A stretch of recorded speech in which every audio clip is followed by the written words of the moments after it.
what social media marketing is and what it isn't. There's a lot of misconceptions regarding what social media marketing actually is.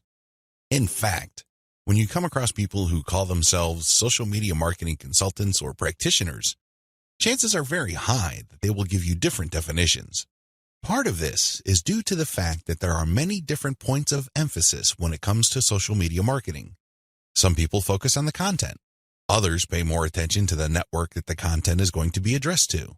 Others give more of their focus to social engagement. Naturally, to the layperson, social media marketing is a big question mark. I understand if you're confused at this point. In fact, you may be so confused that you try to simplify things in your head and end up focusing on how to get as much traffic for as little effort as possible. That is precisely how a lot of online entrepreneurs and marketers approach social media marketing. Sadly, that is a one-way ticket to failure or disappointment. It's not just going to work out sooner or later. With any kind of project, you have to have the right definition. Otherwise, you're making things harder on yourself. Depending on the definition you go with, you might have all sorts of expectations. And if these outcomes do not come to pass, your resolve and your motivation levels start to suffer. You have to work with the right definition. A winning definition. With all of the above said, what is social media marketing for our present purposes? Well, since this training uses list marketing as its main vehicle for converting social media reach into cold, hard cash, social media marketing is all about content-based audience relationship building. Let me repeat that. Social media marketing is all about content-based audience relationship building. You need to use content in a strategic way. You need to speak to certain audiences and build a relationship with them. This relationship is not this broad word that makes people feel good, but ultimately doesn't mean much of anything. Instead, this relationship has a tangible form. And I am, of course, talking about your mailing list. Once you get people on your mailing list, that's when the fun begins. Everything else is just a workup or a preliminary prior to that point. You need to get people on your list. Social media marketing is going to be your primary vehicle to get people to your list. Everything has to revolve around that list. And this must shape, inform, and guide your social media actions. Managing your expectations. A content-based audience relationship approach to social media marketing sets different expectations compared to other ways of defining this type of marketing. When you read the typical social media marketing book, for example, How to Dominate Twitter, the focus is on traffic. Unfortunately, if that is your main goal, you end up with a the more the better mindset, and you feel really depressed at the end of the day because the traffic doesn't come. Even if it does, there's not going to be enough of it. You have set yourself up to fail. When you use a content-based audience relationship building approach to social media marketing, your focus is on getting the right content in front of the right eyeballs to build the right levels of trust. This is a long-term game. It is definitely a marathon, not a sprint.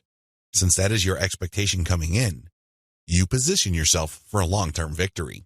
You're not going to be the typical failed social media marketer who jumps into the game with both feet, only to find out that the traffic simply isn't there. So what do? That's right, they quit. Manage your expectations by focusing on the right definition and you will be okay. The worst thing you can do right now is to sabotage any chance of future success by defining the problem the wrong way and filling your mind with all the wrong expectations. Social media marketing can build brands if. Now that we've defined social media marketing, the next step is to focus on the end result of this content-based audience relationship building approach. If you do everything right, you walk away with a brand. And let me tell you, that is the best asset you will ever have. Now, in terms of real-world traffic, you may get a low to moderate level of traffic, but if you build a solid brand, that traffic is all you need. That is qualified traffic. These are not random people just blindly clicking on links out of curiosity. These are people who are actually interested in whatever it is you are trying to sell. They want to truly learn more. They want to build a relationship with you because they want to know what you're about, like what you have to offer, and eventually trust whatever it is you are pushing. These are real people, and this is only possible if you build a solid brand. You have to deliver solid value. I wish I could tell you that content marketing is enough to do it. I really wish I could say that, but that is not true. That only explains part of the situation. Sure, you have to deliver content that people truly are interested in, but at the end of the day, when they join your list, they are expecting and deserve value. That's how you build a solid brand. When people join your list, they will quickly find out that they did not waste their time because you send high-quality updates that actually add value to their lives. Social media marketing can explode the rate at which brands are formed. That's why a lot of people are ranting and raving about social media marketing. But a lot of them are clueless as to how to build a solid brand. Most of the time, they just stumbled into it. I'll let you in on the secret. It's all about content-based audience relationship building. There are many different parts to that equation, and I'm going to walk you through them in a practical way in the following videos. In this section, I just want you to wrap your mind around the definition and the expectations that flow from it. This is how we tightly define the project that you're going to embark on. Anything less, chances are, you're going to beat yourself up unnecessarily because you just had unrealistic expectations. This is not one of those get-rich-quick schemes. This is not one of those overnight success stories. This requires real work. This is the real deal. Are you ready for the journey? Great. Let's get on to video 2. 8 reasons why you need to do social media marketing. Just to be sure, if you are in any way, shape, or form unclear as to the value of social media marketing, here are just 8 reasons why it needs to be part of your comprehensive online marketing plan. Maybe your current plan puts more emphasis on search engine marketing. Maybe you're currently focused on outreach. Well, those are all well and good. But to really round things out and add a lot more value to your current online marketing campaign, social media marketing has to be part of the equation. It doesn't have to take center stage. It doesn't have to be your overarching priority, but it has to be a part of the total mix. Here are just 8 of the thousands of reasons why your company, regardless of its size, needs to do social media marketing. Reason number 1, social media's huge direct and viral reach. If you build a solid page on Facebook, you develop a direct reach. This means that a certain percentage of people who like your page will see your updates. While it is true that Facebook has been reducing the organic reach of Facebook pages recently, there's a workaround to that. When people go to your page, you can instruct them to like your page and then click your page's settings to show your updates first. You might want to show a video that teaches people how to do this. You might even post an animated GIF. Whatever you do, clue people in that they can fix their settings to see your updates first. Now, for people that take the time and bother to do this, you have to offer content that is really valuable. This puts the onus on you. There has to be real value on your page for them to want to do this. But you can increase your direct reach by instructing people. On top of that, when people like your content, they can share it on their wall. Since people on Facebook have friends and their friends have friends, this can easily have an exponential effect. In fact, even if your page only has 100 likes, but these are real people with real friends, don't be surprised if one of your posts gets really viral and spreads all over the place. Social media enables you to have a large direct reach. It also provides you with a tremendous opportunity to enjoy an exponential content coverage. Reason number 2, social media is habitual. While different demographics have shown softening or weakening of social media usage on a daily, weekly, or monthly basis, this still doesn't take away from the fact that a lot of people habitually use social media. In fact, a lot of people do this the first thing in the morning. When they wake up, they go to their mobile phone or tablet and check their updates. It can easily become a habit. This gives you a tremendous opportunity to get your content and brand in front of many interested eyeballs. Reason number 3, target audiences use different content formats. The great thing about social media marketing is that you're not restricted to just one content format. You're not restricted to video, pictures, links, blog posts, text, or audio files. Instead, different platforms specialize in different formats. And when you create content for one platform, you can easily make different versions of it in different formats to spread out to other platforms. For example, I write a blog post and post it on Facebook. I create a very attention-grabbing graphic for that blog post. So when I post it on my Facebook page, a preview of the image shows up and it grabs a lot of attention. People click on it and they end up on my website. I can take that graphic and share it on Pinterest. I can take the text of my blog post or article and create a slideshow video out of it and share it on YouTube. I can also take that video and embed it in my blog post. I can strip different parts of the article or post itself and feed it into Twitter along with the link to the full post or article. Do you see how this works? You get access to the different audiences or those different platforms by simply repurposing or recycling the same content that you made for one platform and sharing those other formats on other platforms. This increases your potential reach. Reason number 4, most social media platforms can be segmented. If you've ever been to Instagram, you know that when you see a picture, it usually has many different tags. If you've been on Twitter, you'd see that a lot of the hot tweets also have hashtags. Those tags are very valuable. When you use a tag with your content, you are essentially categorizing your content. People use those tags to search for content. This is a very powerful segmentation tool. People who are looking for cute Chihuahua puppies will use certain hashtags that are different from people looking for libertarian political posts.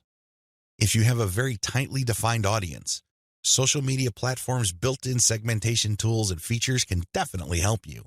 You probably already know that huge audiences that are not very targeted are essentially worthless.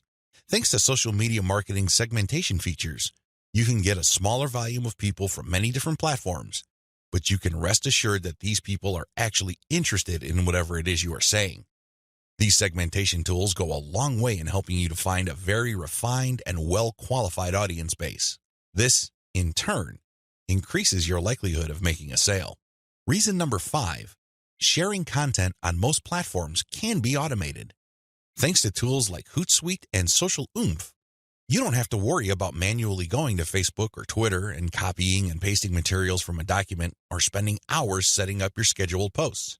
You can automate your posts to publish up to 6 months on Facebook. This means that you can set up your Facebook account to post 6 to 10 or more times every day, but you don't have to babysit it because you have fed the content in. The best part is that a lot of these automation tools use bulk feeds, meaning you can format your content in an Excel file and convert it to CSV and plug into these tools. You don't have to input the materials one by one. Talk about saving a lot of time while also maximizing your reach. Reason number 6, you can run a 2-track marketing campaign using mailing lists. The heart of a content-based audience relationship marketing campaign on social media is to build a highly targeted mailing list. Now, this is not what you think. A lot of people are thinking that once they build the list, they're on their way to becoming a millionaire. Absolutely wrong. They're missing a step. When people join your mailing list, it really is a general mailing list. By general, I'm not saying that it talks about all subjects under the sun. I'm not talking about that. Instead, I'm talking about general interest in the specific topic. You really don't know yet at this point who is a buyer and who is a person who is simply looking for information and is still trying to make up their minds whether they trust you enough. You create a general list, and then eventually you try to upsell them to a buyer's list. And how do you do that? Well, you sell low-cost items on your general list. You can sell a booklet for $1. It doesn't really matter what the price is.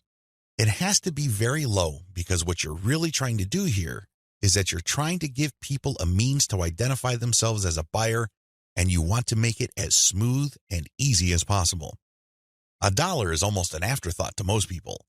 They won't think that it's too painful to buy your product. But once they get to your buyer's list, you eliminate them from your general list, and now you have a pure list of buyers. That list, my friend, is a gold mine. That's where you send your money-making updates. That's where you get people to check out your case studies and get them to pay top dollar for whatever affiliate programs or original products you are pushing on your buyer's list. This is called a 2-track marketing campaign. It's extremely powerful, and it has made a lot of people rich. But you have to step away from the very common mistake of thinking that once you get a lot of people to your mailing list, you have it made. Absolutely wrong. There is another step that you need to take. Reason number 7, your brand gets natural repetition through multi-platform marketing. Assuming that all your social media accounts on all 4 major platforms look similar to each other, you get many bites at the apple. You really do. When people run into your brand on Facebook, there's a chance they might run into your brand on Twitter. If there is enough graphical similarity between your brands, then they can see that you're all over the place, and they can converse or engage with your brand regardless of where they are on the internet. Eventually, this builds a tremendous amount of familiarity, and people might become so comfortable that they join your mailing list when you call them to action. The best part of this is that it happens naturally by you simply creating accounts on all the major platforms. Your brand speaks to people who are interested in your niche, regardless of where they go. Reason number 8. Save money through content repurposing. Make no mistake about it, content generation is expensive. Even if you hire highly qualified, talented, skilled, and experienced people from countries with huge numbers of people who speak English as a second language, you can still be out thousands of dollars every year. High-quality writers from places like India, Pakistan, and the Philippines may be cheaper than American writers, but their costs still add up over time. One of the things about social media marketing that really excites me is the fact that you can create content and repurpose it into many different formats. This reduces your cost. If I hire a writer from India and pay that person $1,000 a month, I can get a fixed amount of content. At this point, I can choose to pay that person another $1,000 to get even more content, or I can take whatever content he or she produced and turn them into videos, infographics, or strip them down into questions for tweets. I can turn them into diagrams. I can take the voiceover of the video that I produced and turn it into a sound file. I can even make a slideshow of those materials. Once I have all this repurposed content, then I can share them on format-specific platforms. For example, I can share the slideshows on SlideShare. I can post the infographics on Pinterest. I can post the product shots or general product pictures on Instagram. I can post the questions on Twitter. I can also post the videos on YouTube. Best of all, I can post all the formats on Facebook. Do you see how this works? When you do this, you buy content once, repurpose it, and share it so you get a higher chance of getting traffic or visibility with that repurposed content. You're not creating content constantly. In fact, the name of the game is to produce as little content as possible, but market these high-quality pieces widely. This is how you maximize their value.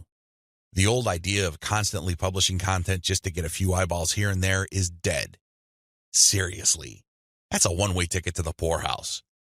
Your better approach would be to make that content work for you by converting it into many different formats. You then share these different formats on platforms that specialize in those formats. I hope the 8 reasons above are clear and that you are pumped up to do social media marketing right. In video 3, we're going to talk about picking a social media marketing campaign that is most likely to produce results for your type of online business. See you there. You need to modify your social media marketing campaign based on your online business type. I know this video is going to throw a lot of people off, but people need to understand this. One of the major reasons why a lot of otherwise intelligent and experienced social media marketers fail to get the results that they're looking for is the fact that they're using the wrong approach. Their approach to social media marketing and the websites they're promoting is a one-size-fits-all approach. Now, you don't need me to explain to you why that's a bad idea. It doesn't work in most areas of your life, and it definitely doesn't work when it comes to social media marketing. You can't look at this project with the mindset that as long as you pull traffic from social media platforms, then you can use the exact same method and the exact same communication tactics, regardless of the online entity or business you are promoting. Since we're using content to develop relationships on social media platforms, this one-size-fits-all approach is even more fatal. I mean, it's a bad enough idea as it is, but if you were to use a content-based campaign, it gets even worse. The reality is that different business types require different content and publishing strategies. You have to customize, modify, and tweak your particular content and publishing strategies on social media to fit the type of website you are trying to promote. Now, there are a huge number of website variations out there. In fact, there are too many. I would venture to say that the only limit really is your imagination. But if you were to categorize these different website types into 4 rough forms, they would more or less fall into the following: publishing, e-commerce or dropshipping, email lists, and traffic sales. Again, there are many variations of these, but if you were to look at the different types of businesses out there, you can pretty much reduce them to these 4 types. When you study these closely, they have different needs. They have different features that must be addressed. Otherwise, you're not going to get the results you're looking for. Unfortunately, a lot of social media marketers would try to promote a blog the exact same way they would try to promote a dropshipping or e-commerce website.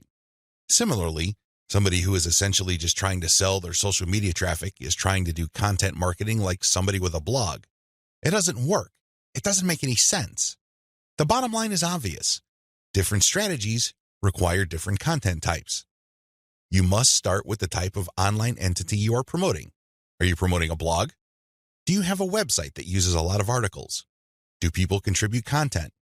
Well, you have a publishing website. Do you have a dropshipping online store? Maybe you built it with Shopify and you use Overload to get products from AliExpress. When people buy stuff from your storefront, your software orders the materials from AliExpress and you keep the difference. Maybe you sell from your own inventory. It doesn't really matter. You run an e-commerce website. This is very different from a publishing business. Similarly, if you make your money through your mailing list, you can't market on social media the same way as you would if you had an online store. Again, different strategies require different content types. What do you have available? Now that I've gotten you thinking about how special your specific website target is, I need you to look at the different content types available to you. You need to think outside the box. You need to look at all the available options out there and how you can create content that is tailored to your specific type of online entity. Here are the list of content types you can use to promote different online entities, but your specific focus and specialization should weigh more heavily on certain types of content instead of others. Audio clips, slideshows, infographics, diagrams, blog links, videos. The bottom line, don't just think links. It really freaks me out. In fact, it really saddens me when I see a lot of otherwise capable social media marketers focus almost entirely on spreading their links. They think that this is the end game. Well, yes, links are important. I can see where they're coming from because when people click on a link, that's instant traffic. But you have to understand that depending on the type of target site you are promoting, you would build a tighter brand if you share different types of content. In many situations, you probably would be better off sharing more audio or infographics and diagrams than if you were sharing naked links because people are bombarded with links every single day. You have to pay your dues. You have to become familiar enough to your target audience members using these different content types for them to eventually trust you enough to click on your link. Unfortunately, a lot of people have this in reverse.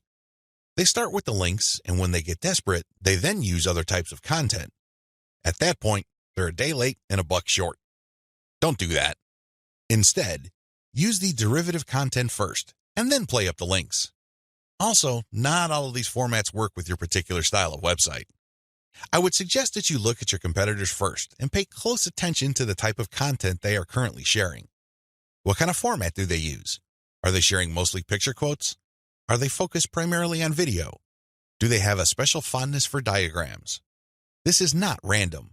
This is actually telling you all you need to know about how to appeal to your target audience members. This is no time to be revolutionary and come up with something new completely out of left field. That's not going to work. There's a reason why your competitors are not doing this. At this point in the game, you should focus on what everybody else is doing and reverse engineer their formats. Once you have established a distinct brand, then you can experiment with different formats, different ways of doing things, and possibly coming up with something that is distinct to your brand. But until and unless you reach that point, you need to focus first on reverse engineering what everybody else is doing. In other words, let them do your homework. Focus on what they're doing right and build on it. Figure out their areas for improvement and come up with a more compelling offer. Pay attention to what they're not doing. Avoid those because, obviously, it doesn't pay. I hope I'm being clear here. Make sure that your content types as well as your sharing strategies fit the type of business you're in. A little bit of reverse engineering can definitely go a long way. The classic way to do social media marketing and why it is a waste of your time. Before I jump into the actual meat and potatoes of this training, I need to devote some real estate to how other people are doing social media marketing. I need to do this because it's very tempting for people to engage in the same practices. I can see where they're coming from. It is easy.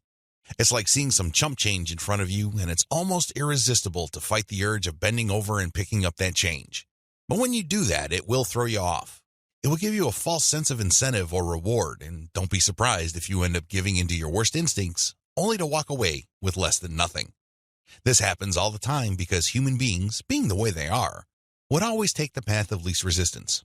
Who can blame them? But by warning you about how this works out, it is my hope that you stay away from this and focus instead on investing your time, effort, and energy on the right way to do things. The classic approach to social media marketing. So what is the classic approach to social media marketing?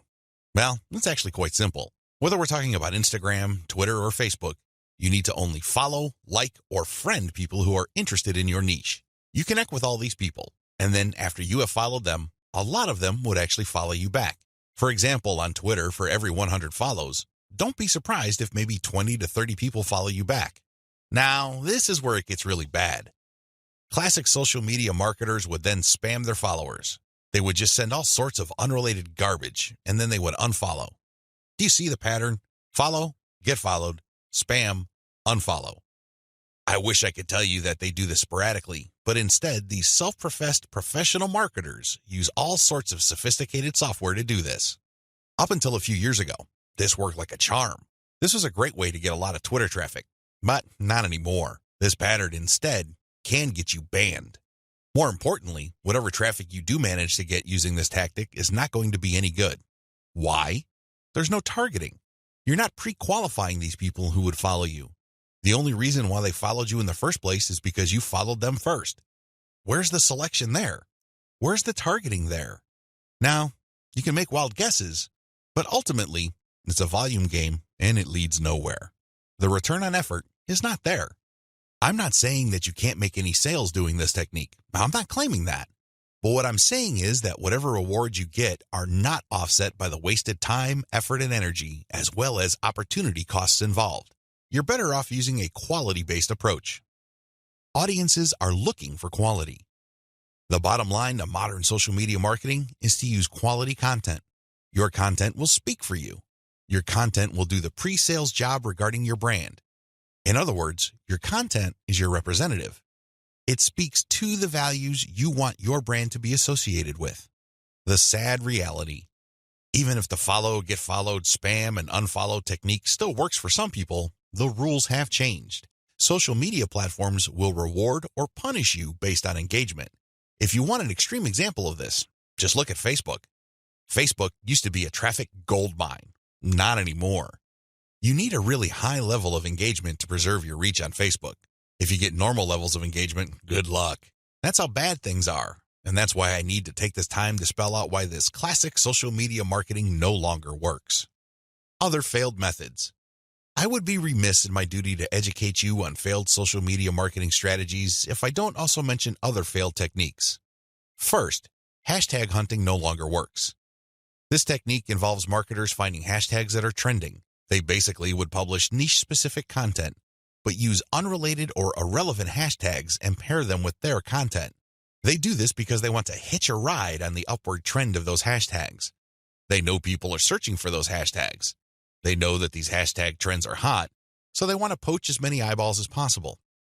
Unfortunately, the traffic that you get is not going to be any good. People are looking for specific types of information, and when they see that your content is so obviously unrelated, they're not going to click through. You might even get reported. Another failed method you should stay away from is influencer spamming. There are many influencers in most all niches. If you want to see this in action, go to Facebook or Twitter. There are many specialized pages and specialized Twitter accounts. Now, constantly mentioning those influencers on your content is not going to help if your content doesn't really add any value. There has to be a reason why you are engaging with these influencers, and drawing their attention is not enough. Getting them to look at your content because you think your content is hot is a lousy idea.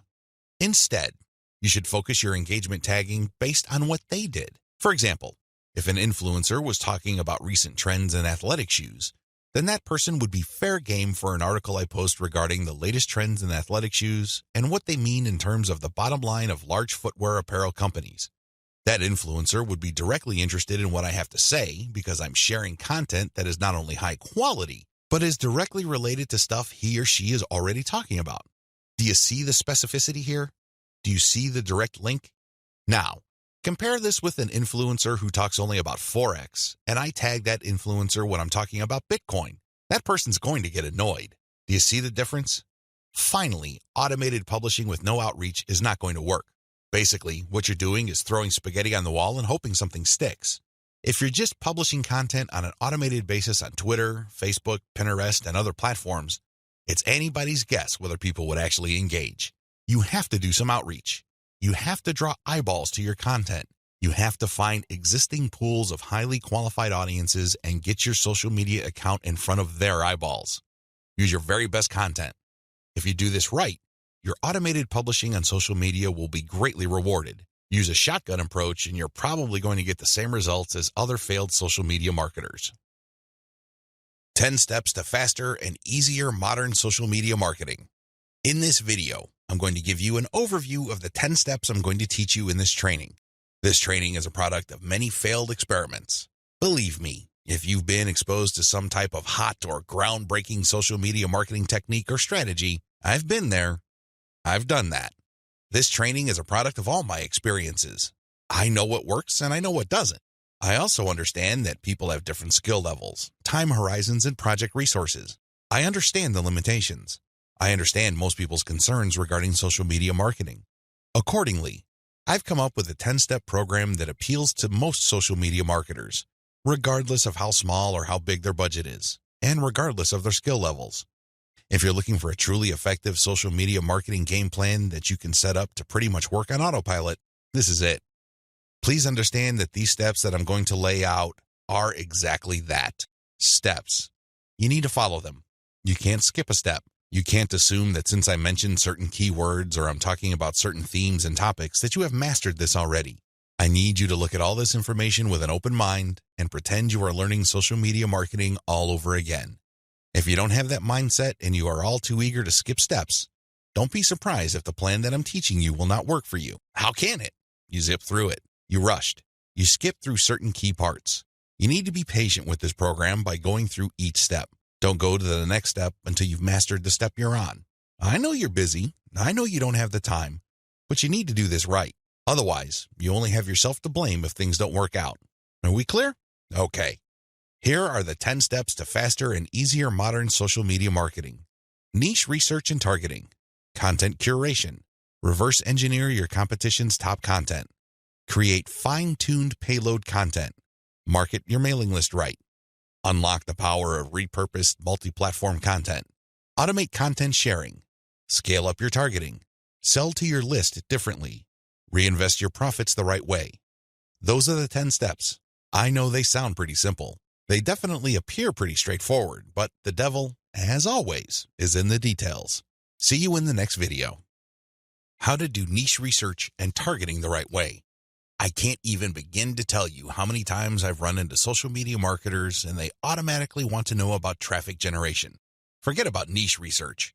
Forget about consumer intelligence. Don't worry about setting up the right site to get in front of the right target audience eyeballs. Let's just skip straight to the good stuff. That's the kind of mindset that I run into all the time, and that's why a lot of people struggle in this game. You have to understand that until and unless you find yourself barking up the right tree, you're just going to be chasing your tail. I know I'm using a lot of dog analogies, but these are the most appropriate. Most people are simply just chasing their tails and wasting a whole lot of time doing stuff that doesn't really add to their bottom line. A lot of these, and I would guess all of them, can be quickly dispensed with if people only did niche targeting ahead of time. In other words, know your audience. Since you have a clear profile of who your target audience is, the next step is to go to these different social media platforms and find them there. Believe it or not, whatever it is you are promoting, regardless of how esoteric, obscure, or weird it may be, there are already people on social media platforms talking about or showing interest in whatever you are promoting. I know it sounds crazy, it sounds weird, but it's absolutely true. Your job as a marketer is to find those audiences on these social media platforms. The way to do this, of course, is to identify your business's target audience. Sadly, most marketers don't even bother with this. Instead, they just look at social media marketing as a simple task of finding traffic. That's it. That's the name of the game. That's all there is to it. If you want to be successful, you need to be clear about who your target audience is. And believe me, this is not always easy. You're going to run into the temptation of making educated guesses about who your target audience members are. Most of the time, that doesn't work. Thankfully, there is an easier way. The more you take random shots in the dark, making all sorts of wild guesses, the more money and time you will lose. There's a shortcut here. Find your competitors. Seriously, just find them. And let me tell you, regardless of how weird, esoteric, or seemingly unknown your niche is, there will be at least one competitor on social media. Find that organization or business and let them do your niche and target audience research for you. Since they've already started and are already speaking to your audience, find out who your competitors are and look at their social media profiles. Reverse engineer who they're following. Pay attention to who they're targeting. Look at how they categorize themselves. In the most simplest terms, pay attention to the hashtags they use with their content. These clues should be enough to give you an idea of where to start. This way, you get a head start. You're not completely stuck in the dark and absolutely clueless as to what to do. Instead, you have some objective, tried and proven information you can work with. Pick your target niche. You have to remember that every business can be positioned in at least one of two ways. The bigger your niche, the more angles you would have at your disposal. You can look at different subsegments of your niche. You need to understand how this works because you might think you have a clear niche, but it may well turn out that there are many different layers or tiers to that niche. There might be different subsegments there. You should have a clear understanding of what your niche is generally and what subsegments exist within that larger niche. Again, you can reverse engineer your competitors to take a stab at this. Regardless, you need to do this. You need to get this information. Now that you have an idea of what your target niche is, go to the different platforms like YouTube, Facebook, Twitter, and Pinterest. Now, look at whether these places have sizable content areas or messaging areas like Facebook pages, groups, Google Plus communities, Twitter hashtags, Pinterest pin boards, and existing YouTube channels. Pay attention to these places and see if your niche is big enough on those different platforms. If you notice that a particular platform doesn't really feature that much content for your specific niche, this is a red flag. The demand may not be there. The audience size might not be worth your while. On the other hand, if you see there's a lot of videos regarding the topics that you're going to be hitting, this may be a good sign. But you need to do another level of analysis. Pay attention to the number of competitors you have. If there seems to be a huge number of competitors fighting over the same niche, then this is going to be a problem. But if it turns out that there's a lot of content targeting your niche, but they're only produced by a handful of people or organizations, this is an encouraging sign. Also, pay attention to how active your target audience members are. Look at the content that's being shared regarding your niche. Do you see a lot of engagement? Do people share this stuff? Is this hashtag quite prevalent? Look for these and other objective indicators of activity. When you wrap your mind around these indicators, then you should have a clear idea of whether you should target your niche at a particular platform or whether you should ignore a platform altogether. List out your niche indicators. While you're doing reverse engineering, pay attention to how your niche is indicated on platforms. These involve hashtags, categories, keyword targets, labeling patterns, and tags. Use these to do the analysis I described above. Again, in any niche, there are sub-niches. So your goal here is to find a sub-niche or a way of positioning your content so you don't run into a ridiculous amount of competition. You're still tapping into a sizable pool of demand, but you're not making things impossible for yourself by running headlong into well-entrenched professional competition. You will probably need to keep experimenting with different sub-niches until you find one that is promising enough. Content curation, your secret social media marketing weapon. Now that you have picked the specific sub-niche that you're going to be targeting, as well as finished doing advanced research on where your sub-niche or niche segment audiences are located on social media platforms, the next step is to find content. I've got some good news and some bad news. The good news is that you stand to save a lot of money. The bad news is that you need to put in a lot more time and pay attention to details. There are no two ways about it. You cannot drop the ball when it comes to the quality of the content that you are going to be sharing on your social media accounts. Each and every piece of content you share must build your brand. This is non-negotiable. You can't just pick random pieces of content that somehow, some way has something to do with your niche.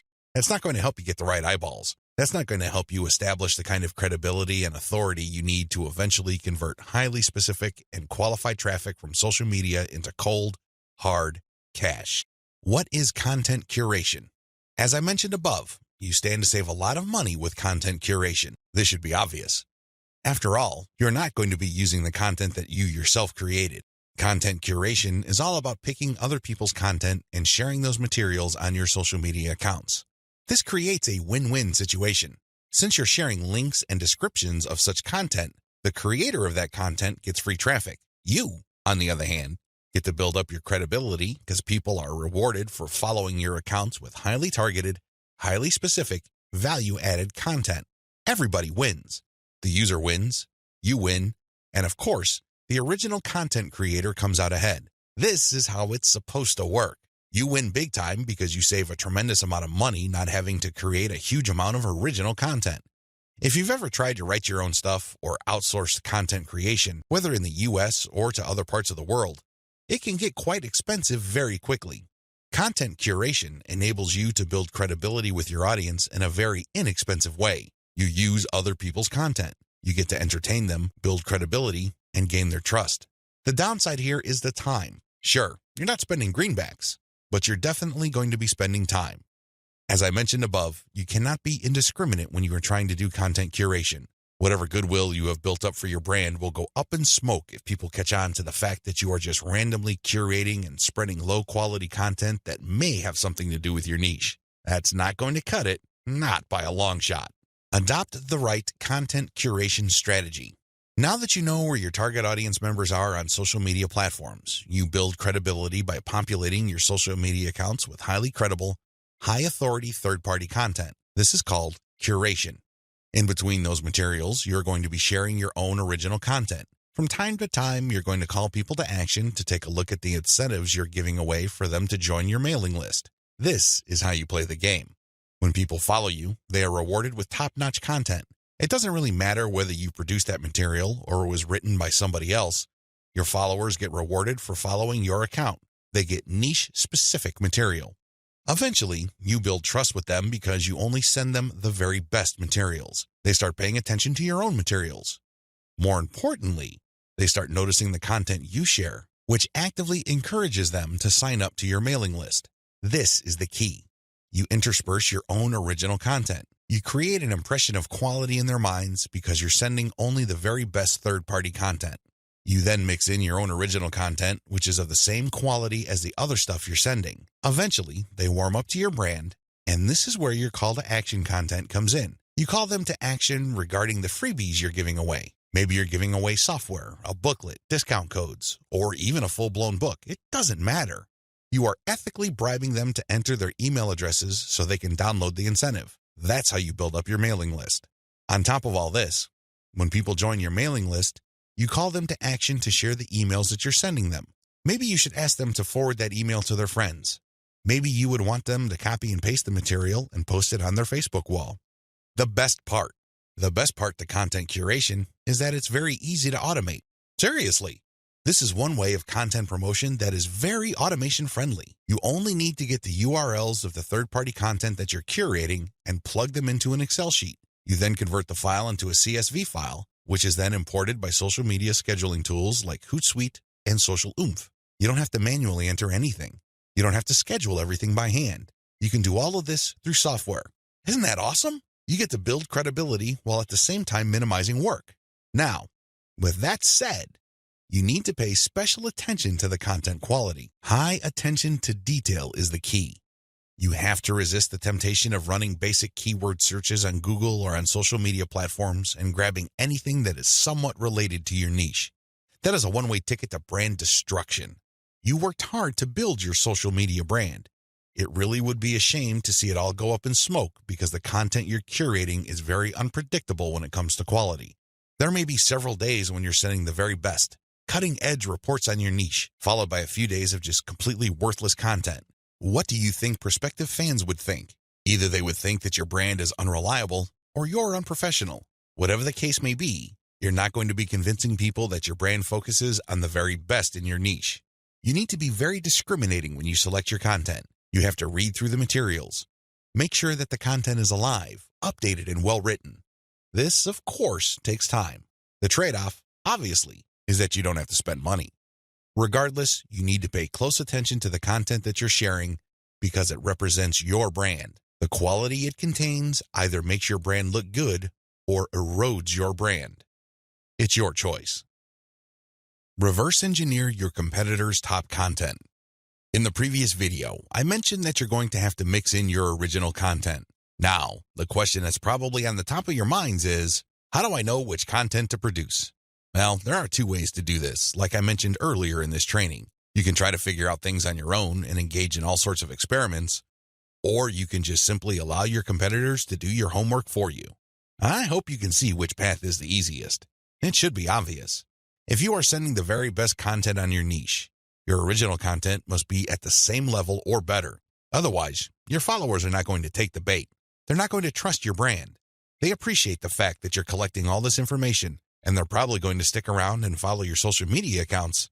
However, you can't count on them to do much of anything else.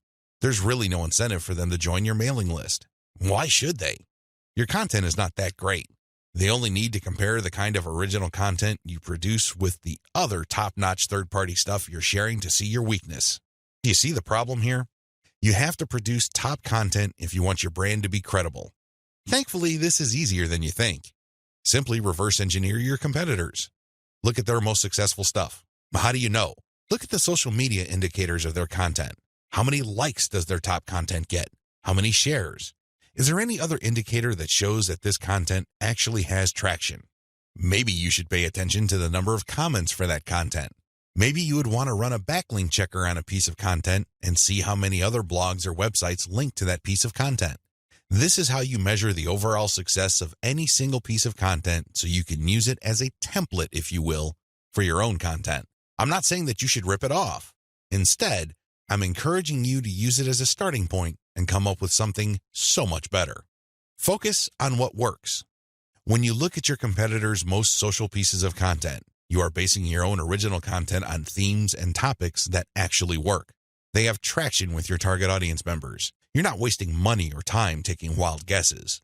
This is one of the most common mistakes social media marketers make. They think that they have the best ideas regarding hot content in their niche, so they come up with all sorts of content that they think is just plain awesome, only to fall flat on their faces. I'm telling you, for every 100 pieces of those types of original content, maybe 10 would gain any sort of respectable traction in your niche. It's too expensive, and it burns too much time. Thankfully, there is a better way. You just need to reverse engineer your competitors' most successful content. Use that as a starting point. You can adjust them. You can modify them. You can come up with your own variations. But at least you get a head start. At least you're in the ballpark when you start off. You're not just taking random shots in the dark. Learn from your own success. After you have started curating and mixing in your original content, pay attention to your statistics. They should tell you which of your content gets the most love. If you notice that a handful of your curated third-party content gets a lot of retweets, shares on Facebook, or any other indication of social media engagement, pay close attention to those pieces of content. At some level or another, they struck a nerve. They caught your audience members' attention in a very positive way. Find these successful curated pieces of content and create original versions of them. Similarly, if you have many different original pieces of content, only a handful of them will be really successful. Pay attention to those. Find them. Once you've identified them, create more of them. Focus on the same themes and present similar information the same way. The key here is to focus on what works and expand it and grow it. Ditch the stuff that failed. Build on your strengths. Create derivative, cross-platform variations of your most successful content. Now that you have a clear idea of how to create content that has proven traction, don't just keep reverse engineering it. While you need to continue doing that, you also have to do something else. Create derivative or cross-platform versions. For example, one particular type of blog post does well on all your social media accounts. Identify its themes, pay attention to its patterns, and come up with another blog post. See if that works. If you achieve the same level of success, you're onto something. This is not a fluke. This is not a one-time thing. You have struck on a theme that your audience members readily enjoy. The next step is to take things to a whole other level. Instead of just cranking out yet another blog post, create videos about that theme, make specialized diagrams, produce infographics. Take these materials and share them on social media platforms that specialize in those formats. For example, for blog post URLs, share them on Twitter and Facebook. For videos, share them on YouTube. For diagrams and infographics, share them on Pinterest. Drilling even deeper, look at your hottest blog posts and strip out key questions and use these as leads or titles for tweets. Tweet the same content several times over the course of a week. Of course, don't drop it all in 1 hour, but space them out. Still, when you use the right questions, you become very visible on Twitter. pair these with the right hashtags. The bottom line, the great thing about content curation is you save a lot of money, but you are also positioning yourself to build on your strengths. You focus on things that you're doing right and figuring them out so that you can predictably produce successful content. Now, this is not going to happen overnight. You have to keep experimenting until you find the right themes that consistently work with your audience. Fine-tune your payload content. As I have mentioned previously, you can come up with your very own content based primarily on the social signals of the top-notch third-party materials you are curating. Put simply, when you are going through your research, you will keep coming across certain pieces of content which get a lot of engagement on social media. These are all the objective indicators you need to understand that you are looking at high-quality, high-demand content. At that point, you can come up with your own version of that content. You can use it as a template, so to speak. Another approach would be to just do curation first. You just take all the high-quality third-party content with great social signals and put them all on auto-publish on your social media accounts. You run this curation campaign for several weeks. Soon enough, you will see a pattern. Eventually, you will see that some of these materials get a lot more engagement than others. At that point, you can then come up with your own version. Personally, I pick my own content using both methods. If I'm in a hurry to get people to sign up to my mailing list, I do the first method. But if I'm unsure about the niche or I'm still trying to feel my way around in terms of understanding my audience, I would stick to the second method. There's really no one right answer. It really all depends on your situation. The great thing about the second method is that you are picking out your original content strategy based on what actually works in terms of your social media accounts.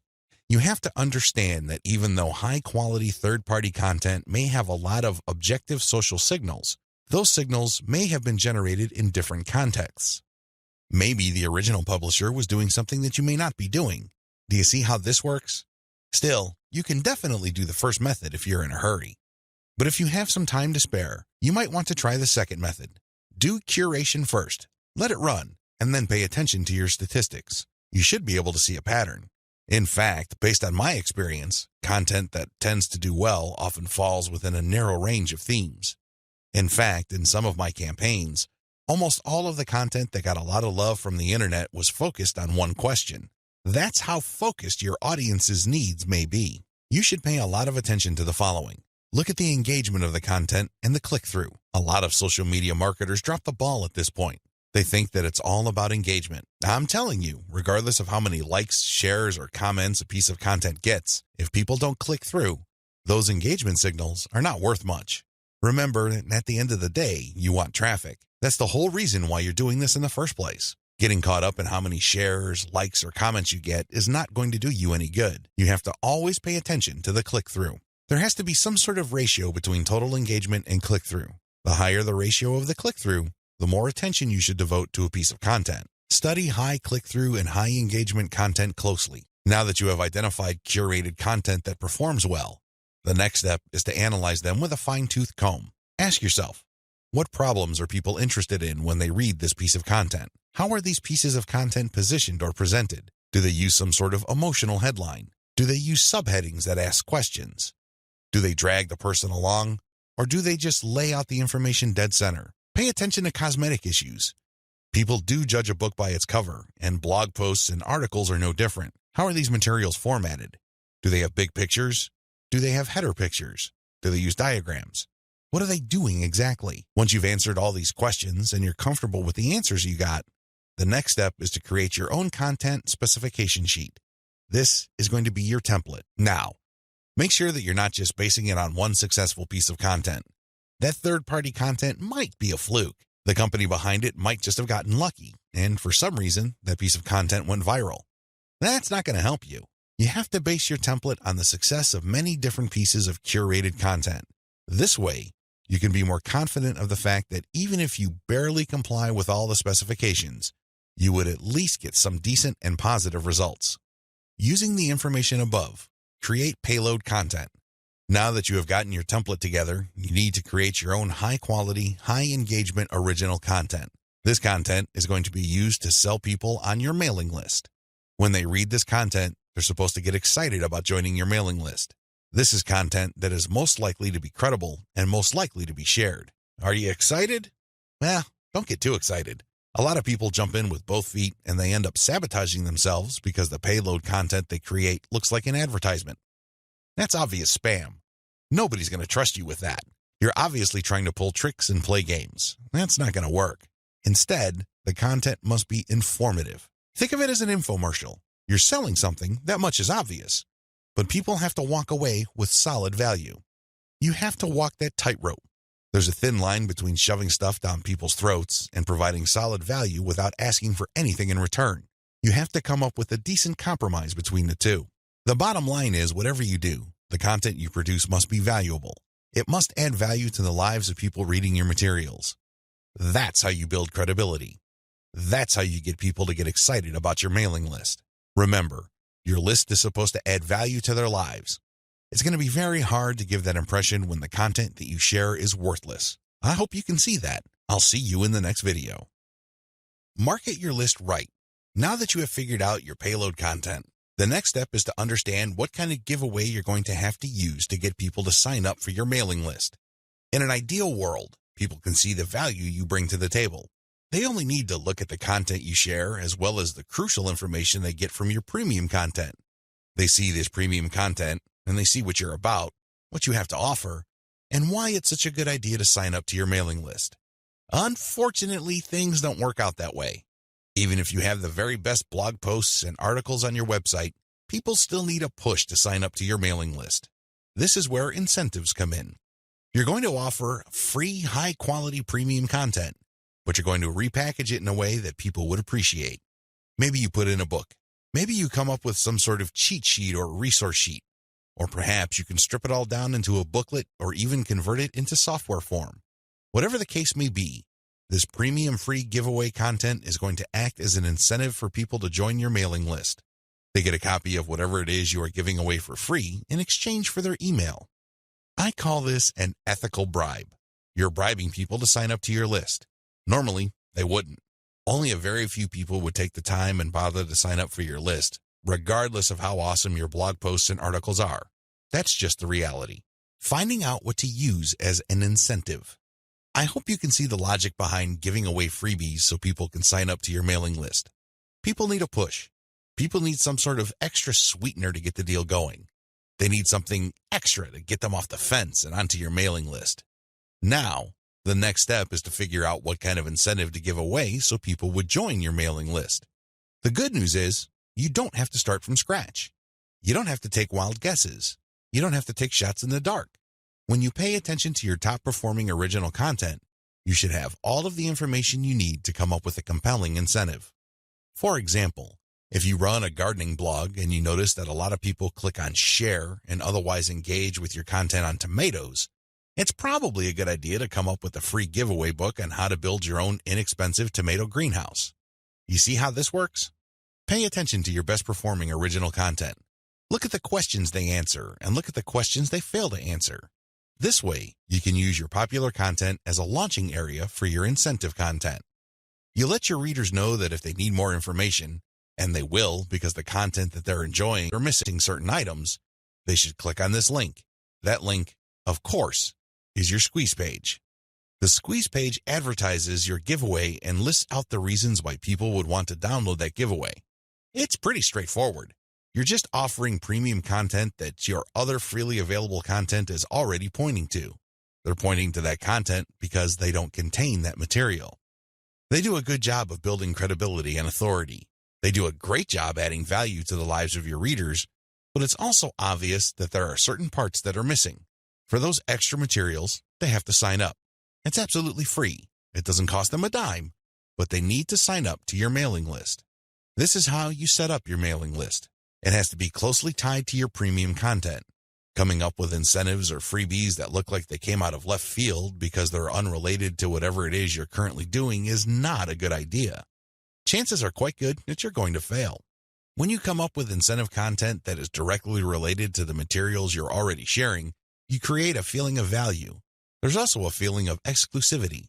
After people have seen your content and have become aware of what you are and what your brand is about, you let them in on a special premium. This is a special deal that other people who haven't accessed your brand have no idea about. Position all your original content to push your mailing list first. To play up the value of your incentive content, you first have to promote the value of the mailing list. I know this sounds counterintuitive, but if you think about it, it makes all the sense in the world because, in reality, it's the mailing list they're signing up for.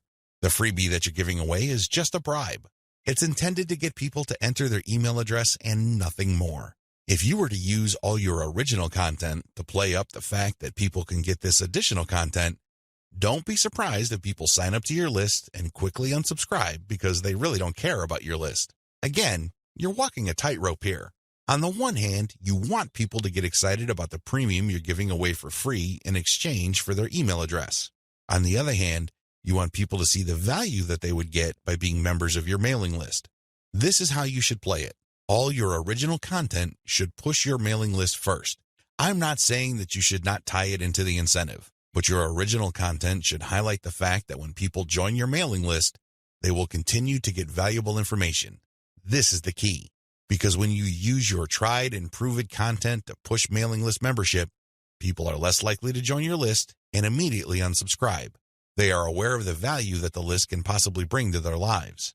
You then play up the premium content as part of the membership. In other words, it's an extra.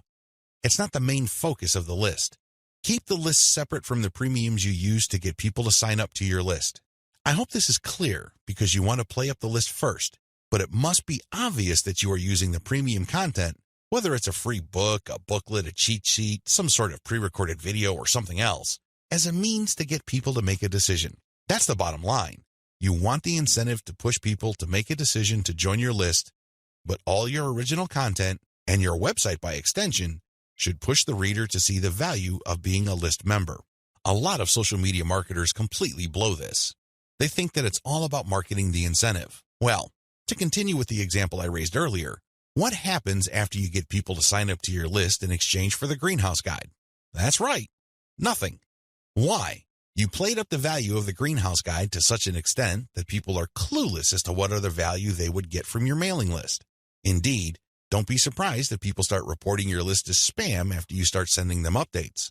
They were so focused on getting the free book that the updates from your mailing list completely took them by surprise. This happens all the time because of faulty messaging on your blog or website. You cannot afford to play the game this way. You worked hard to pull all this social media traffic to your site. You spent a tremendous amount of time, effort, and resources to build a solid brand. Unfortunately, you're dropping the ball if you market your mailing list this way. You must sell the list first, but the incentive must be used to push people to make a decision. This is the proper order of priority. Anything else will fail. Set up your squeeze page for maximum social appeal. As I mentioned earlier, you should use your content to push your mailing list. You should use your content to upsell your squeeze page. But this doesn't mean that you can get away with badly designed squeeze pages. It's not going to cut it. Your squeeze page must be well designed. After all, this page is a specialized recruitment page. When people get on this page, you have to make the case as to why they should join your list, and not just for the incentive. While the incentive takes a big chunk of the real estate of a squeeze page, you should be clear about the fact that people are signing up to your list. With that said, you have to make your case. Why should people bother with your updates? Why should people stay on your mailing list? What kind of value would they get? Remember, people are always asking what's in it for me.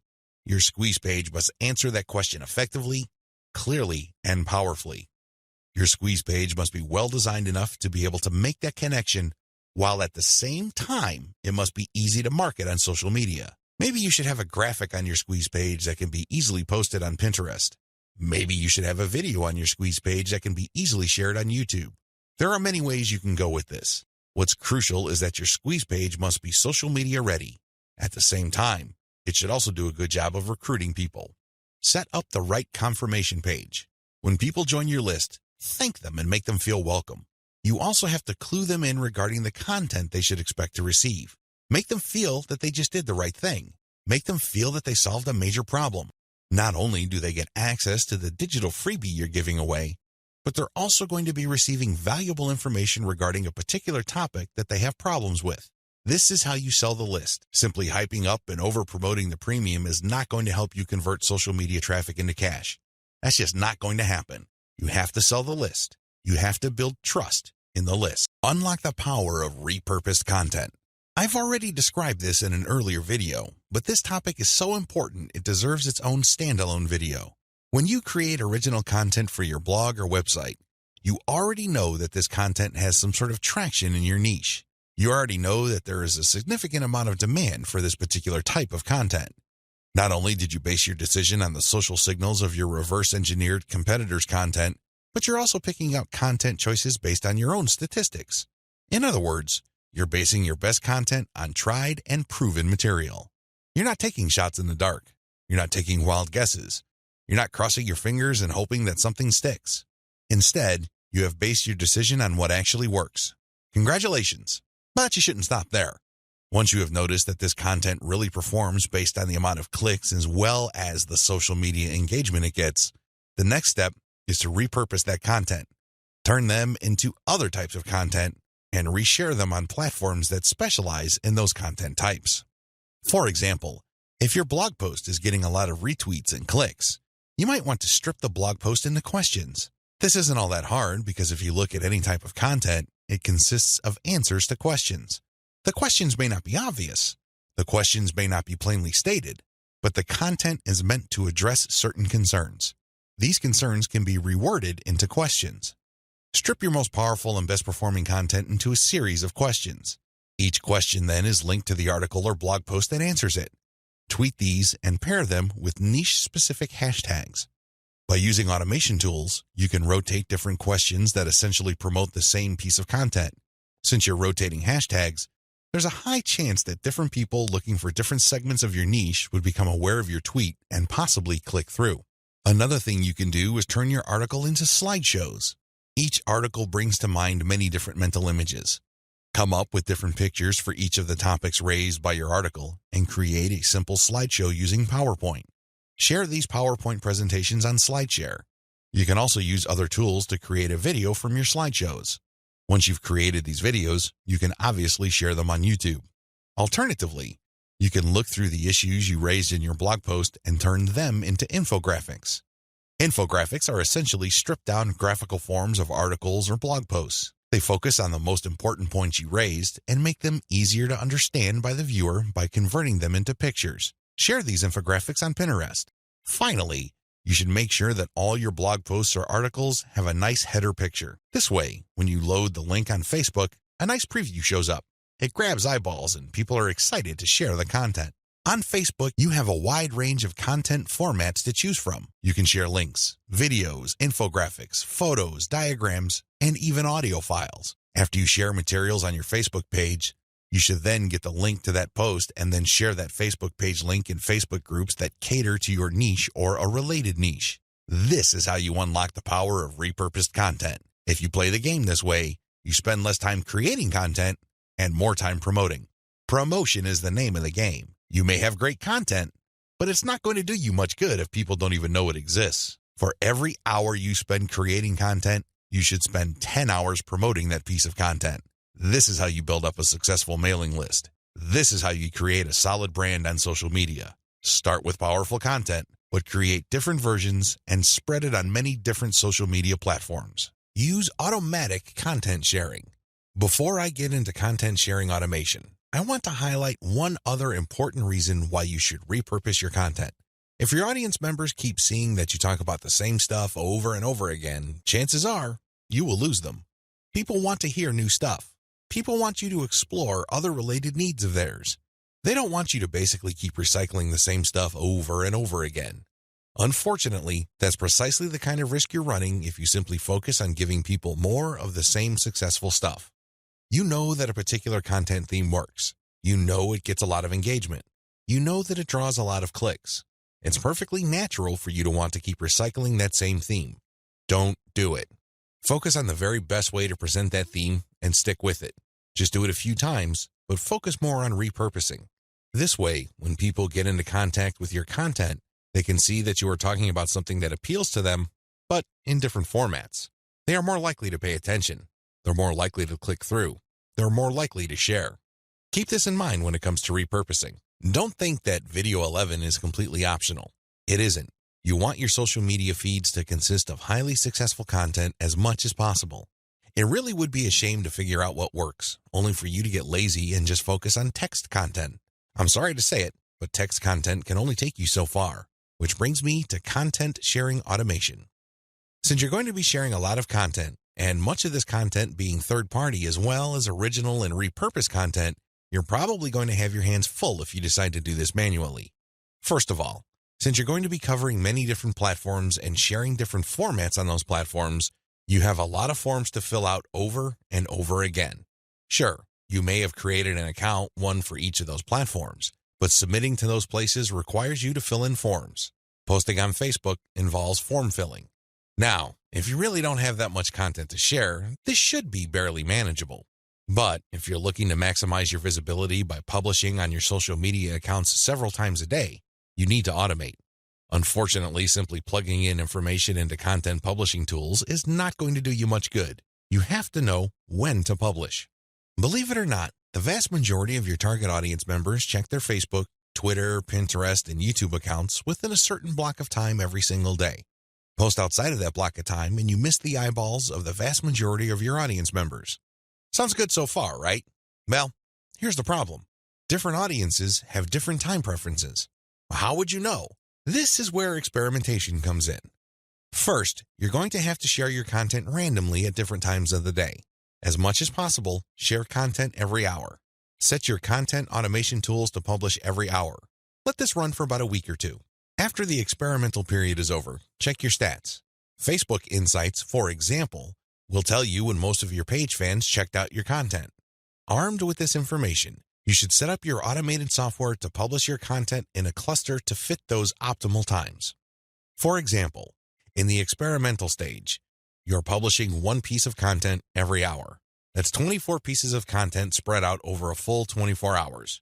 After you checked Facebook Insight, it turned out that 80% of your content views actually take place between 8 a.m. and 5 p.m. You then take those 24 posts and compress them within that 8 a.m. to 5 p.m. window. This is how you publish in clusters. Forget time blocks outside of that time frame. This way, you maximize your chances of the right eyeballs seeing your content. Special notes for Twitter. If you're going to be publishing on Twitter, republish your content many times during the day at the most optimal time frame. Facebook Insight already told you that your content is being viewed within a specific time frame. Chances are your Twitter fans have the same social media viewing habits. Stick to that time frame. Now, here's the secret. Set up your automated content publishing tools to tweet out your best content many times during that time frame, but you also have to rotate different hashtags. This way, you can reach different people looking for hashtags that are related to different subsegments of your niche. Special notes for Facebook. When publishing to your Facebook page, don't hesitate to publish original content that you have published before. Try to avoid publishing only once.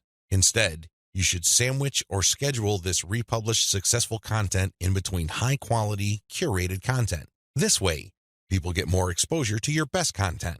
Once they click through, you get yet another chance to recruit them to your mailing list. Remember, when you share high-quality third-party content, you're not getting the traffic. You're building credibility, but you're not getting potential list members to your squeeze page. That's just not happening. When you share your own original content, you get a chance to recruit them to your squeeze page. Keep this distinction in mind. This is the reason why you should republish your most successful content by interspersing it with top-rated, curated content. Scale up your targeting. When you're publishing on Facebook and Twitter, you can use hashtags. This is definitely true with Instagram. Regardless of the platform you're on, make sure you play around with how you categorize or tag your content.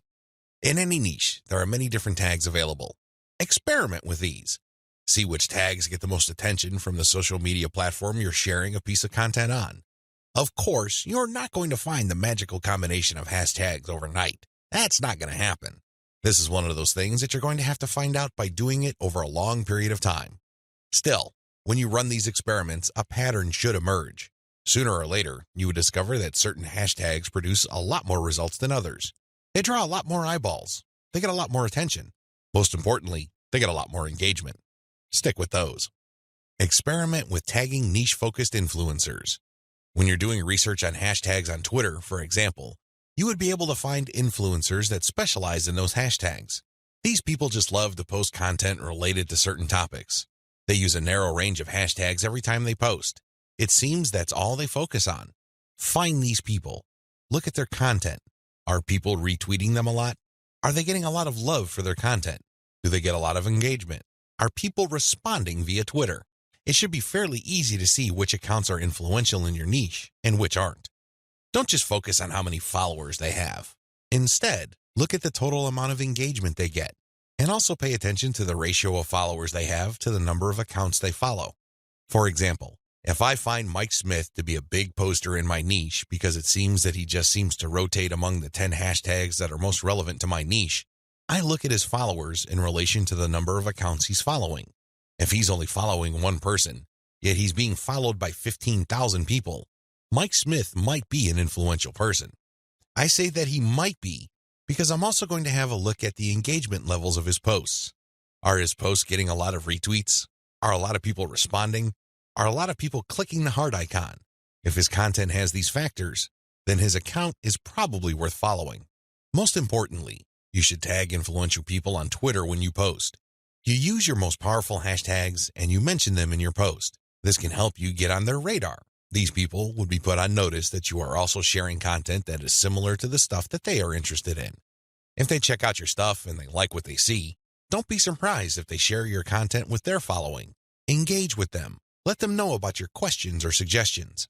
In fact, you should engage with them so much that you can possibly create a relationship where they would publish your guest posts if they're bloggers, or discuss whatever it is you're doing on their social media platforms. At the very least, when you partner with them, they become part of your content distribution network. In fact, a lot of them can even get you interviewed on influential blogs in your niche. Don't think that influencer engagement is simply restricted to tagging people. That's just the beginning. That's actually the tip of the iceberg. They can do so much more for you. You just have to continuously engage them and be social. This doesn't mean that you have to kiss their butt. This doesn't mean that your stock response to all of their posts is amazing post or great post, I love it. That's not going to work. That's not going to push the ball far enough. You have to actually engage. And oftentimes, this might seem like you're criticizing them. This might seem that you are offering a negative view, but you need to get their attention. You need to bring home the point that you actually know your stuff and that you are also credible in the same niche space. That's how you get them to take you seriously. That's the kind of engagement that builds respect. Otherwise, you're just going to look like another member of the choir. They really don't have any incentive to interview you or post your guest content. Why should they? You're not really sharing any information or suggesting any points of view that are different or distinctive. Experiment with paid traffic. Only after you have spent a lot of time drumming up free traffic from social media marketing should you even think of buying traffic. I know this sounds a bit extreme, but it's the absolute truth. Why? Well, in the beginning, you don't know when your target audience members will be reading your content. In the beginning, you don't know what their demographic breakdown looks like. How many males compared to females are in your audience pool? Do males or females like certain types of content that you share? What are their age ranges? Where are they located? I hope you see the big picture here. You have to use free traffic to do initial audience intelligence. Once you've gotten all these important insights, you can then start paying for Facebook ads and other platforms' ads. If you start any earlier than this point, you probably would end up wasting your money. Study your statistics first. Pay close attention to audience patterns. Take out ads based on these patterns. Sell to your list differently. At this point, you have turned social media traffic into list members. Congratulate yourself. You've managed to do something the vast majority of social media marketers cannot do, or, worse yet, don't even think about doing. It's quite an accomplishment. Unfortunately, even at this point, it's still too easy to drop the ball. In fact, a lot of people who have mailing lists stay with one mailing list. They think that as long as people who visit their blog sign up to their mailing list, they're good. Well, at a certain level, they're correct. A certain percentage of those list members will buy affiliate products that you promote on your list. A certain fraction of your mailing list will buy your original products. Some may even visit your online store and buy merchandise. But the problem here is that if you accept this scenario, you are settling for cents on the dollar. You really are. Don't you want to maximize the value of all your hard work, focus, and energy you invested in your venture? Wouldn't you want to maximize your return on effort? If you want to get maximum results from your mailing list, you have to sell your list differently. There are really no two ways about it. Every other approach would lead to, at best, mediocre results or, at worst, no results at all. Keep the following tips in mind. Use different content on your list. When people join your mailing list, chances are they join because they got exposed to some of your content. They already know what you talk about. They are already familiar with the quality of your content. They understand the themes that you focus on. That's why it doesn't make any sense for you to feature the same exact content on your list. Sure, you may make some changes. You might change the title. You might even switch things around. But people aren't dumb. They can see right through that. They can see that you are recycling content and feeding them stuff that they have probably seen before. Do you think this kind of practice builds confidence? Do you believe that doing things this way will build trust? Of course not. You have to use different content. What kind of content will you have to use? Well, first of all, you already know what your most popular pieces of content are. Start with these. No, I'm not talking about republishing them. I'm talking about analyzing them and seeing where the gaps are. Are there any questions that are left unanswered? Are there any questions that were raised by the answers that you gave in those popular pieces of content? These should be enough to get your mind going as to the kind of finely tuned, high-value content that you're going to be sharing on your list. Remember, your updates are the ultimate reward to your list members. Sure, you may have positioned your squeeze page to reward subscribers with a premium, but once they downloaded that premium, they really have no other incentive to keep reading your emails. Do you see how that works? So do yourself a big favor and make sure that the update content you send is the reward. That's how you get people to open your emails and read your materials over and over again. Reward them for being on your list. Don't drop your guard. Don't take it easy. Don't give in to laziness. This is your time to rise and shine. Everything else that happened before this was just a dress rehearsal. This is it. This is where the rubber meets the road, and you better perform. Use premium content. If you really want to hit the ball out of the park with your mailing list, send updates that really highlight how original the content is. Well, how do you do this? Use social proof for case studies. These are testimonials of people that have taken your advice or who have experienced certain things that you talk about.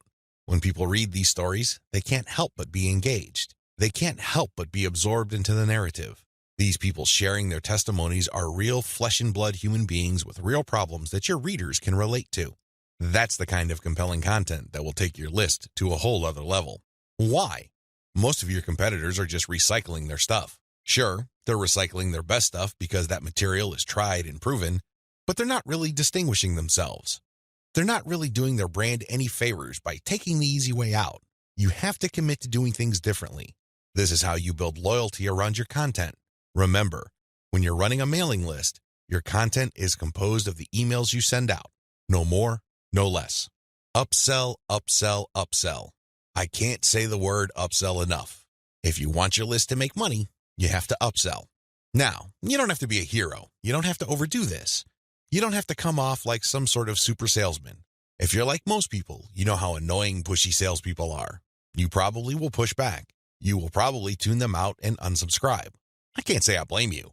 That's how most normal people respond to pushy salespeople. By upsell, I am just telling you to send content that highlights a problem and a solution. That's all upselling is. You remind people of their range of problems, and you remind them of certain solutions to them. Now, of course, just like with most things in life, there are good solutions and even better ones. Your job is to send email updates that get people excited about finding a solution and laying out common solutions that are good, but are not the best.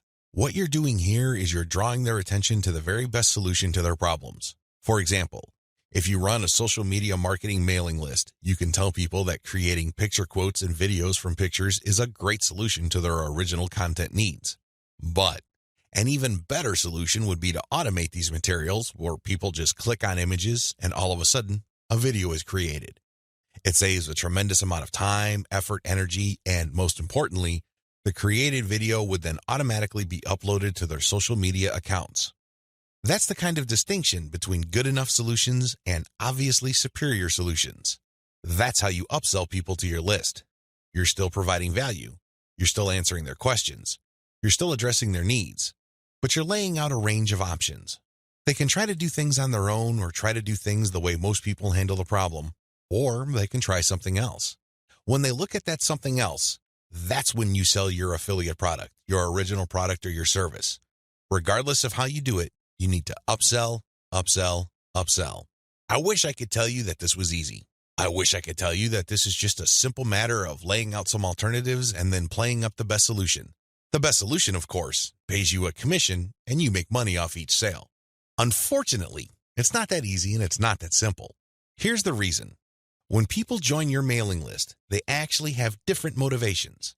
Some people are there because they just want to get the freebie, but they're too lazy to unsubscribe. You cannot really get rid of these people. These people don't open your emails. They cannot be bothered with reading your emails. They really don't do you much good. In fact, they can harm you because if there's enough of these list squatters on your list, your mailing list provider will charge you more money at the end of every month. You have to actively filter out your list based on open rates so you can get rid of these individuals.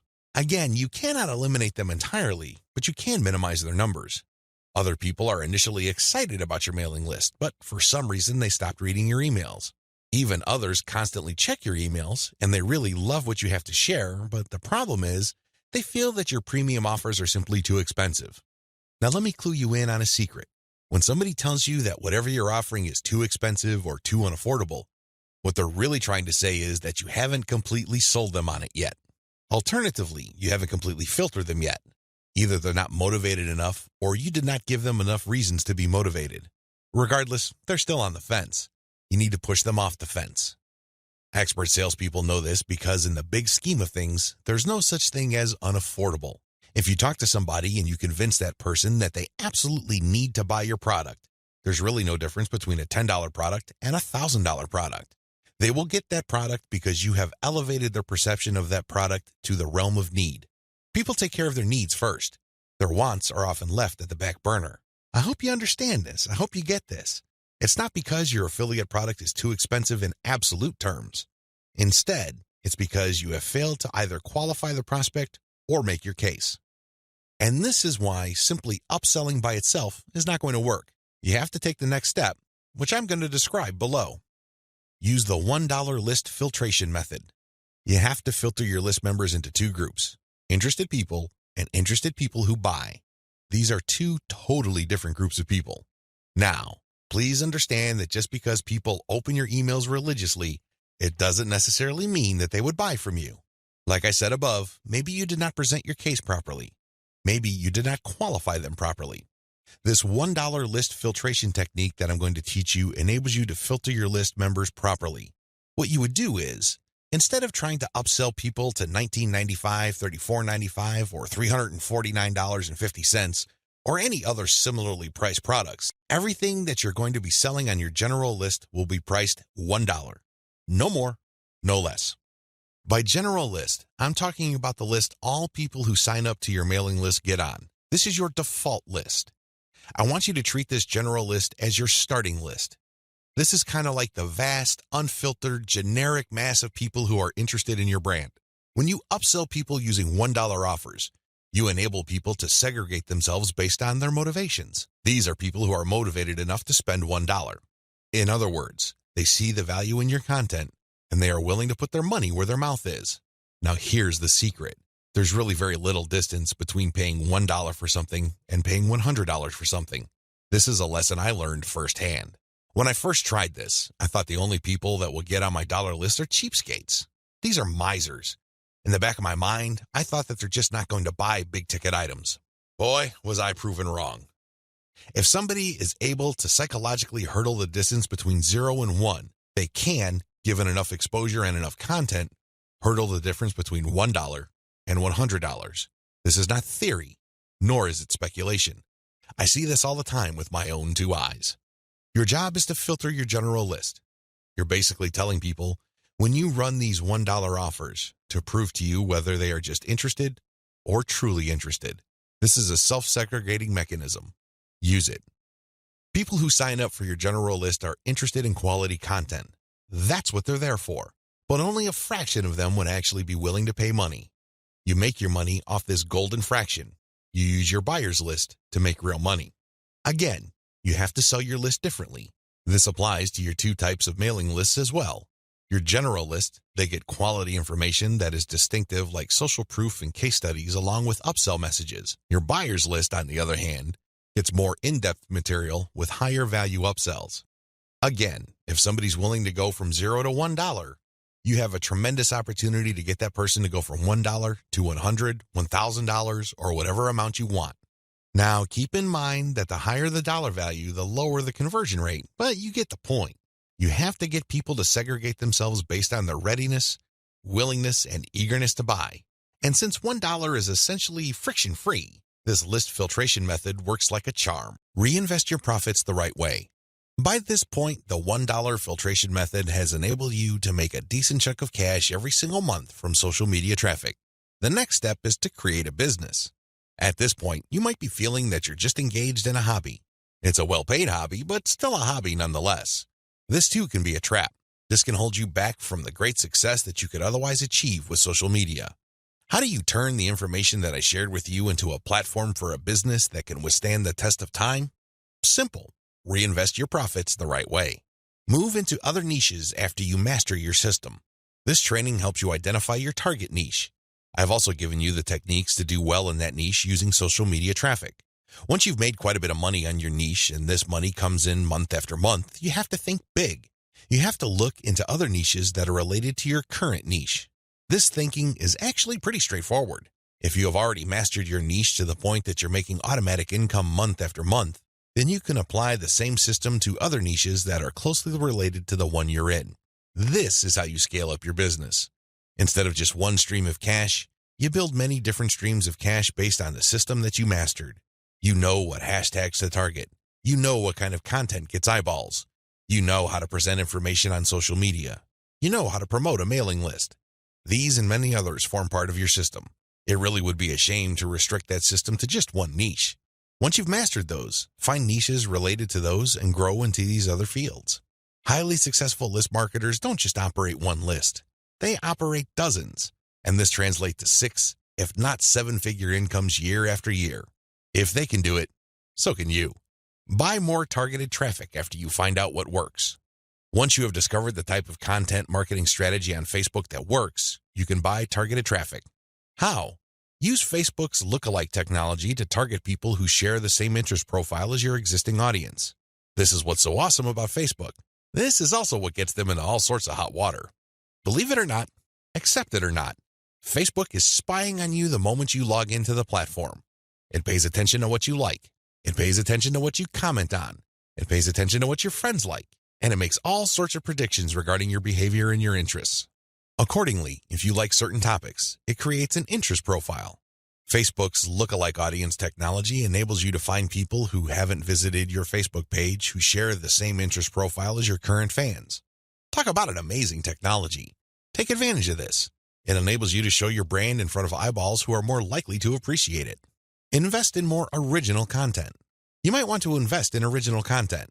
If you're already making a decent profit from your current system, you might want to take things to the next level and add a whole lot more value to the lives of people following your brand on different social media platforms, as well as in your blog or website with original content. Now, this doesn't mean that you have to roll up your sleeves and write everything yourself. You can hire professional writers to do this. Thanks to global outsourcing, you can get high-quality original content from places like Ozkey.org without it costing you an arm and a leg. You can get high-quality content that truly engages your audiences without it killing your profit margin. Invest in more content updates. This advice really flows from the previous point I raised. If you're going to be investing in more original content, automatically you will be investing in more content updates. You will have a lot more original materials to share. These two actions go together. Regardless, you need to step it up in terms of content updates so you can pack a lot more value. Invest in your original products. When you're started out setting up this system I teach you in this training, you probably would be focused on affiliate products. You get an affiliate from an affiliate program, you market that link on your email updates. When somebody clicks on that link and buys something, you get a commission. Pretty straightforward, very simple. Well, if you really want to make a lot of money, you have to turn your back on affiliate marketing. You really do. Instead, you have to sell your own stuff. The reason why you need to do this boils down to control. When you are selling other people's materials, you are at the mercy of their squeeze page, their landing page, and ultimately, the quality of their product. What if their product sucks? What if their sales page converts only a fraction of the people it could otherwise have converted? You lose out. That's the bottom line. If you want to maximize your control over your income, you need to invest in your own original products. Thankfully, outsourcing is always available to you. You can outsource to professional companies like Ozkey.org or other specialized content producers to help you produce high-quality original materials for cents on the dollar. Sell your own video-based membership courses. The main problem with product sales online is, by and large, you're selling the item once. Somebody clicks the buy button, they pay, they get access to the download link, and that's the end of the story. They already have the product. They can enjoy it, they can throw it away, they can do whatever they want with it. but the transaction only took place once. Wouldn't it be awesome if people keep sending you money every month? Wouldn't it be great if you get recurring income? Well, that's exactly what you can enjoy when you sell your own video-based membership courses. For example, if you have a gardening blog, you can set up a video-based course where you teach people the ins and outs of garden cultivation. Every single month, each member's PayPal account or credit card account is billed a certain amount. You don't have to lift a finger. And this goes month after month after month until they cancel. The best part? You shot the videos once, yet you make money off them month after month. How awesome is that?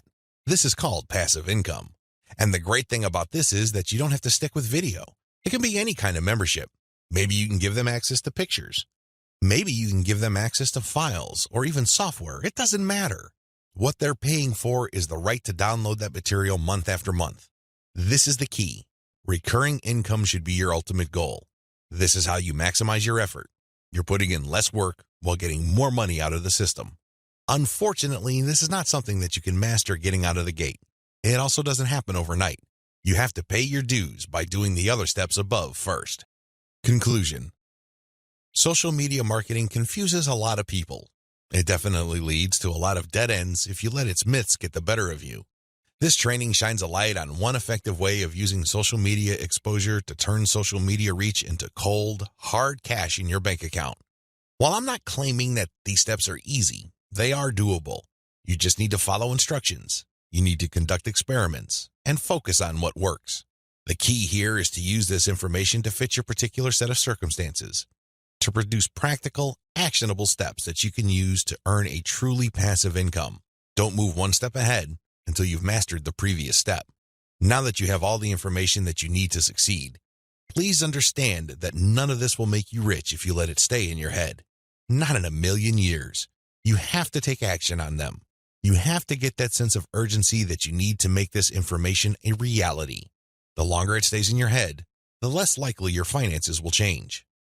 Give yourself a deadline. Commit to a firm start date. Once that date comes, start. You don't have to be a hero. You don't have to hit a home run the first time you step up to the plate. As long as you're making a small step forward, that's good enough. Why? A small step forward is still a step forward. You have to keep doing it. You have to take step after step. It doesn't matter what side of the bed you woke up on. It doesn't matter what you're feeling.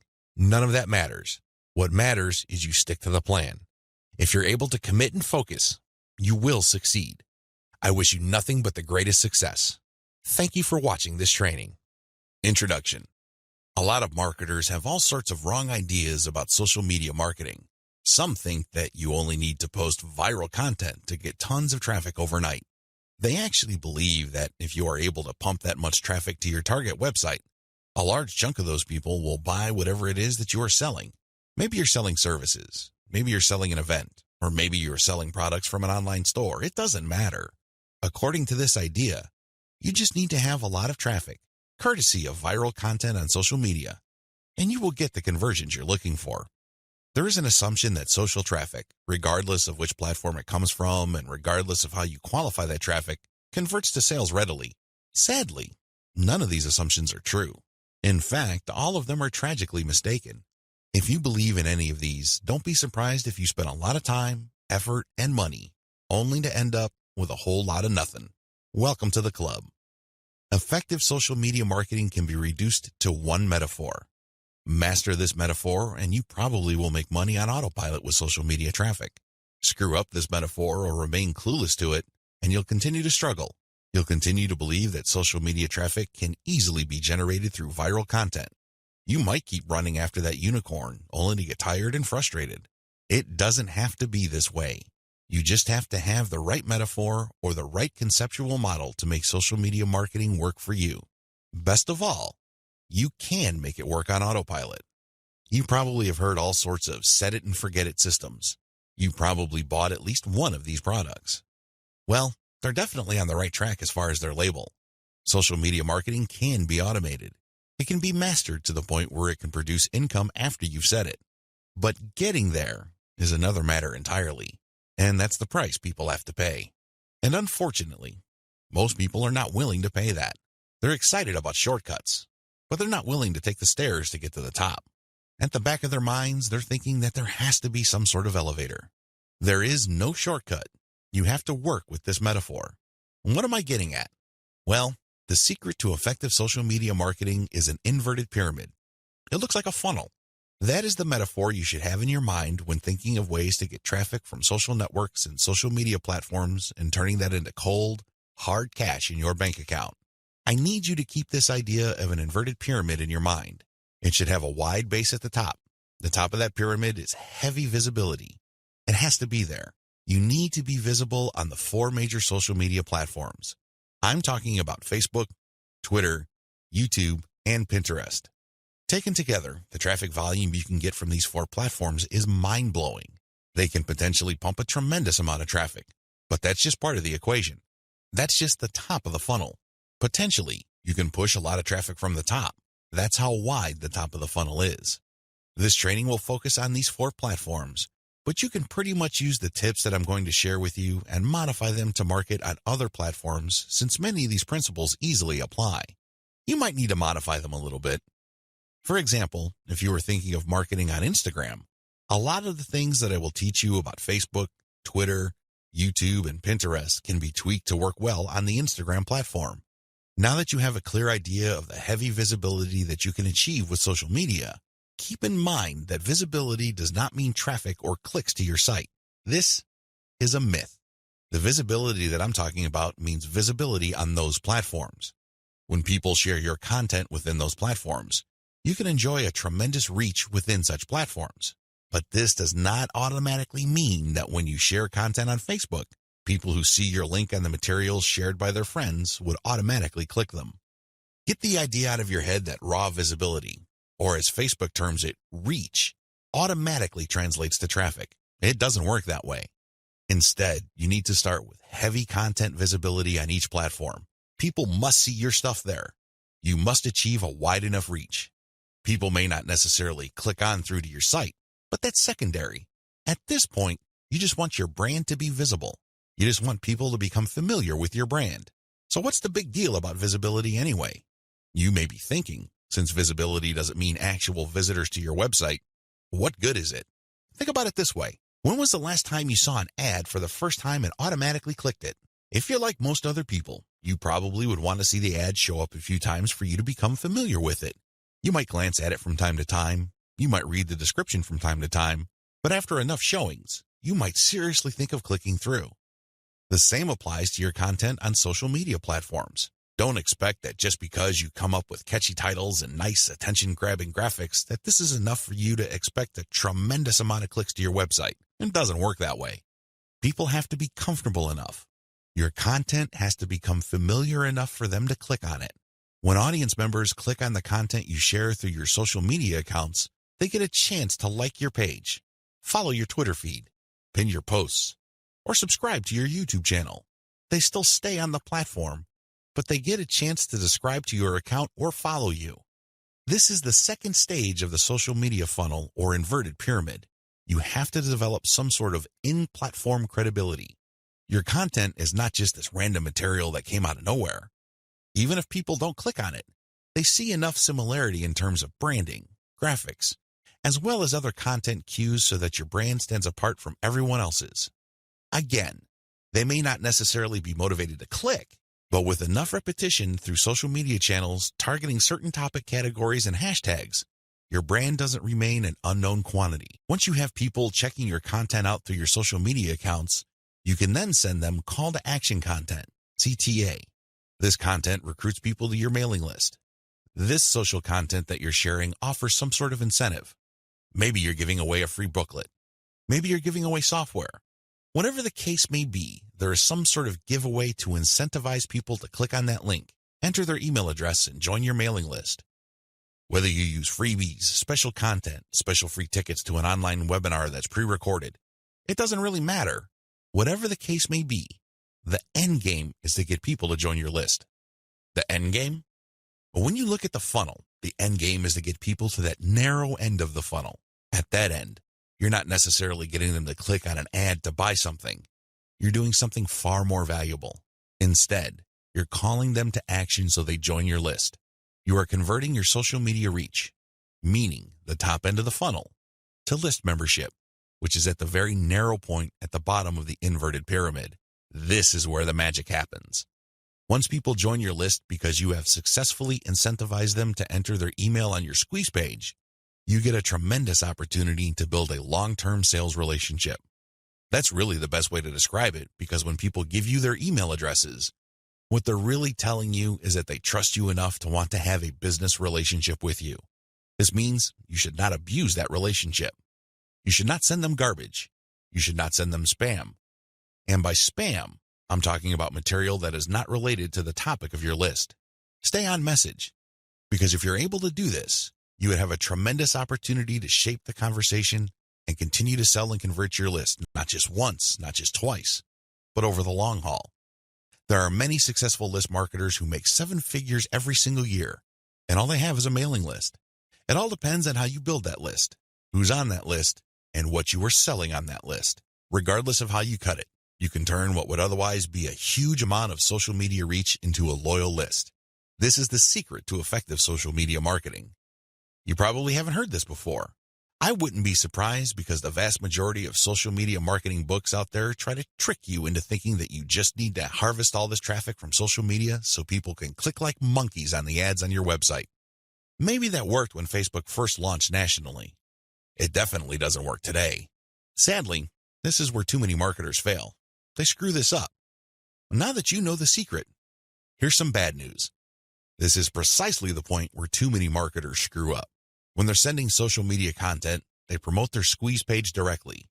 Although the squeeze page gives away freebies and incentivizes people to sign up, this is too much too soon. And, not surprisingly, a lot of these marketers burn through a lot of exposure just to get people to their list. Worse yet, when these people join their mailing list, they're completely unprepared. They don't know what to expect. They're not properly conditioned. A lot of them are not even fully qualified to become list members. So what do? They end up doing a whole lot of nothing. This is actually the worst kind of list member. It's much better to just have a very tiny list, because if you have a huge list and almost everybody doesn't do anything to put money in your pockets, you're going to be paying for those list squatters month after month. Alternatively, you might attract list bouncers.